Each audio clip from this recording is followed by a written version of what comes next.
Good Erev Shabbos, everybody. In Parshas Eikev, we have the second paragraph of the Shema. Im Shemaya Tishmu. And here, the last verse, L'man yirbu yameichem yimevenechem. We have the mitzvahs of tefillin, studying Torah, mezuzahs, and it says in order that we should have length of days for our lives, the lives of our children, alo adama asher yishba Hashem laveisechem l'seis lahem, upon the land that Hashem has sworn to our ancestors to give them. Kimei Shemayim ala Oretz.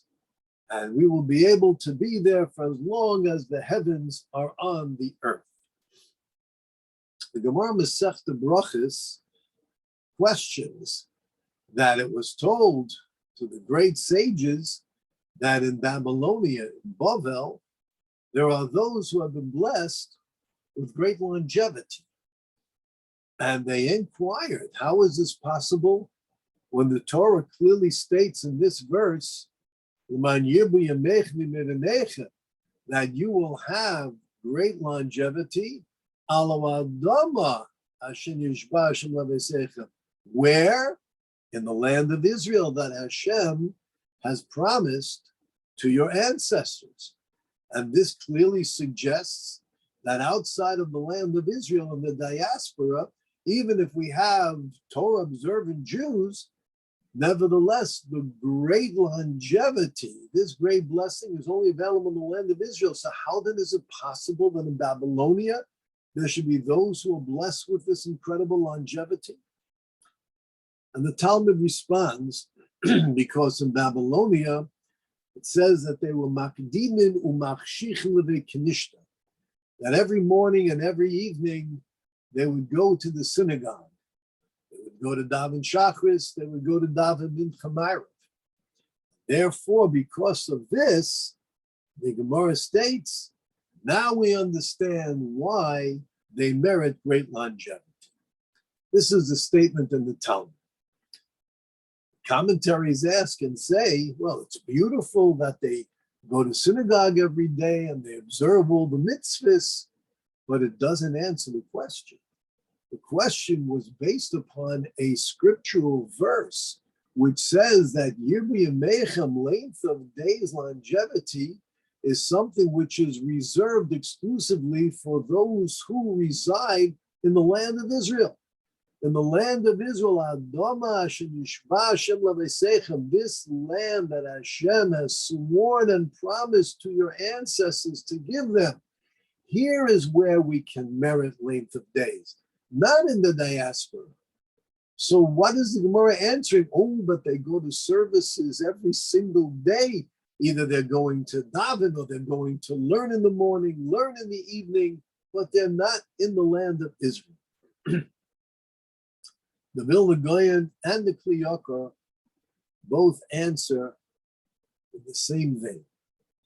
And they say that there's a Gemara in Masechta Megillah which states that in the future, all of the synagogues, the holy synagogues, and all of the Bati Midrashim, all of the study halls, even in the diaspora, are going to be relocated in the land of Israel. They will be there. Therefore, they say, what is this? It's not just a promise what's going to happen in the future.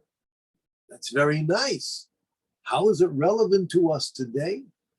They're telling us that even in the diaspora, every shul where we daven and we do the mitzvahs as Hashem has instructed us, every base medrash, every study hall where Jews gather together to study, to hear a shir, to delve into the depths of the Torah and gather the eternal knowledge that Hashem has blessed us with, that even now, they are a facsimile, they are an extension of the land of Israel.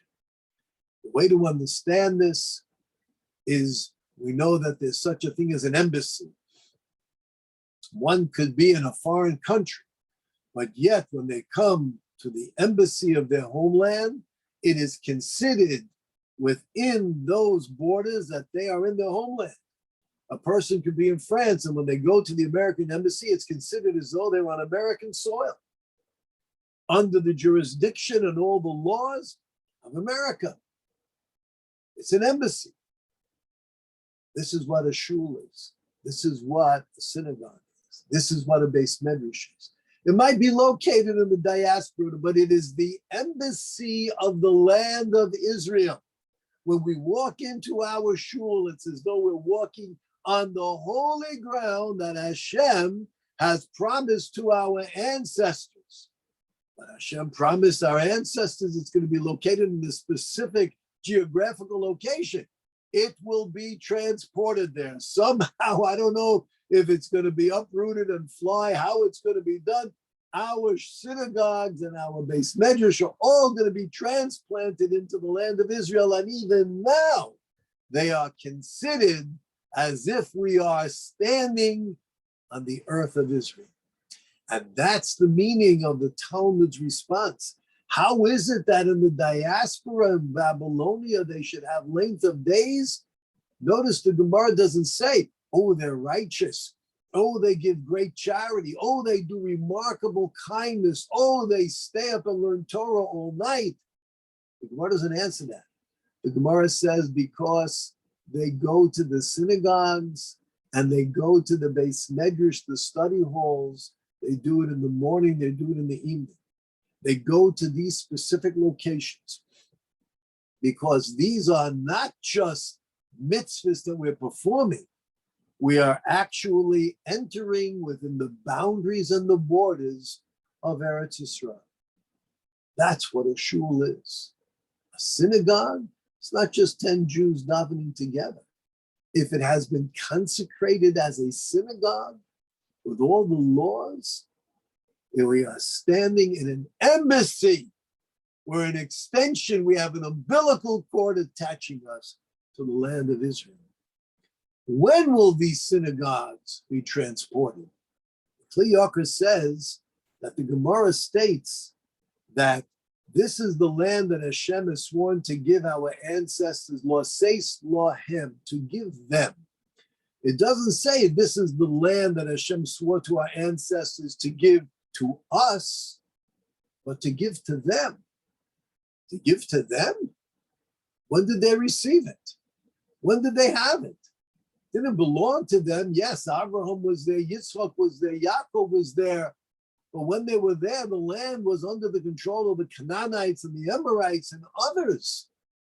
Might have been promised and officially given, but they didn't take possession yet. We can't say it was under their jurisdiction and control. So when is it going to be given to them?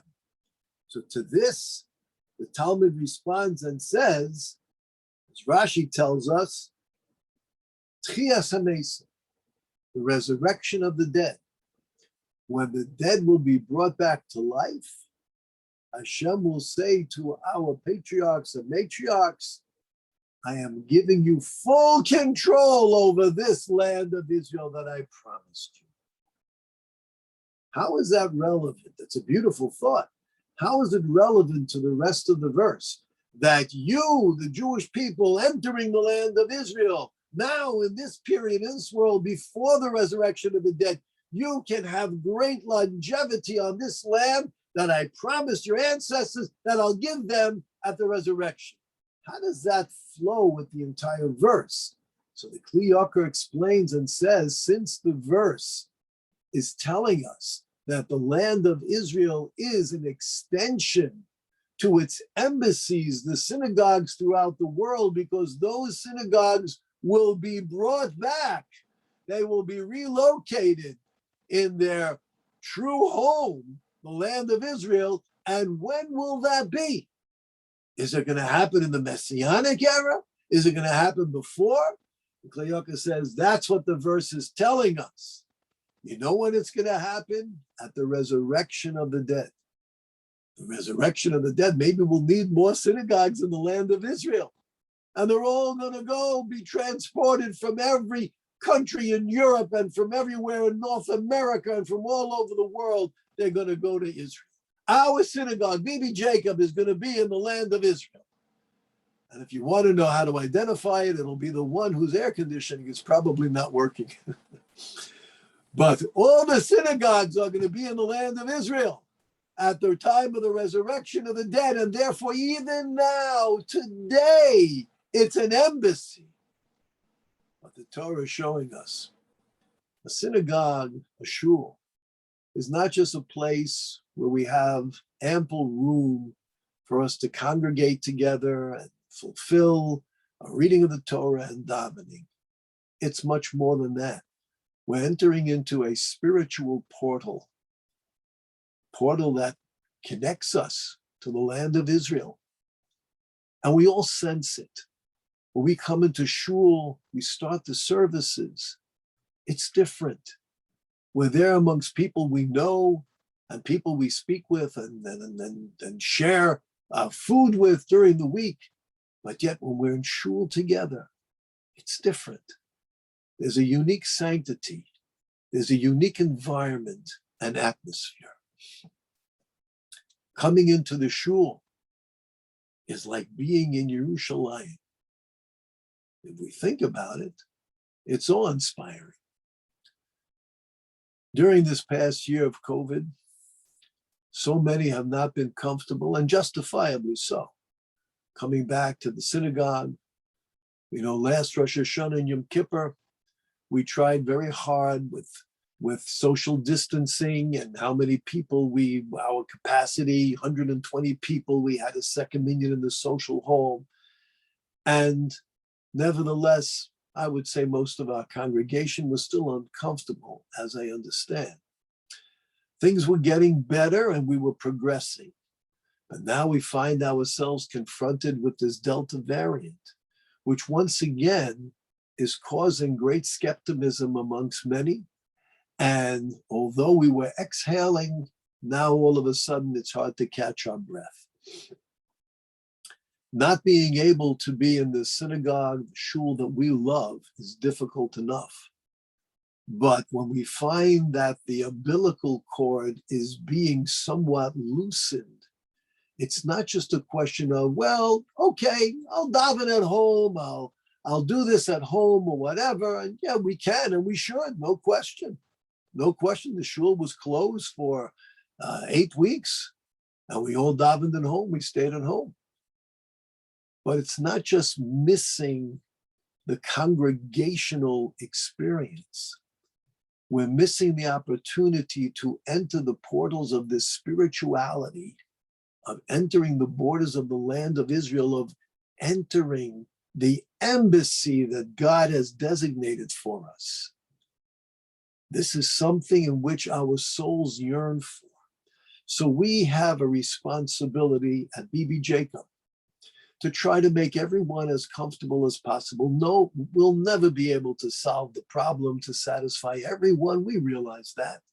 But we are going to make a concerted effort to do what we can to see that everyone can be comfortable. Everyone. Those who choose not to have a vaccine, I respect their decision. I might not agree with it, but I respect their decision. And I will certainly not criticize them. And they have a right to daven with a minyan. And they have a right not to be embarrassed. They have a right to come into the synagogue. But then again, those who are not comfortable have a right to be here and to feel comfortable. Therefore, I want everyone to know that last night there was a meeting, a special COVID committee meeting, a wonderful meeting, and the decision will be presented by our president. But I just want everyone to know that we are addressing this and we are doing it sincerely. And if it means that on Rosh Hashanah and Yom Kippur, we will have 2 minyanim, one will be in the sanctuary for those who are vaccinated, one will be in the Rosenberg building for those who are not vaccinated. If that's what it entails, and that's what shall be done. And if it means that prior to Rosh Hashanah Yom Kippur, that those who are not vaccinated will be absolutely welcome to daven with us. But They must strictly adhere to the rules and regulations of wearing their masks properly. They, their children, their little children, whoever it is, we must respect each other. We must respect their decisions, respect their right to daven with a minyan, and respect the comfort level of the rest of our congregation. I'm not giving a full description. I'm just giving a generalization. There will be a full description that our president will send to everyone.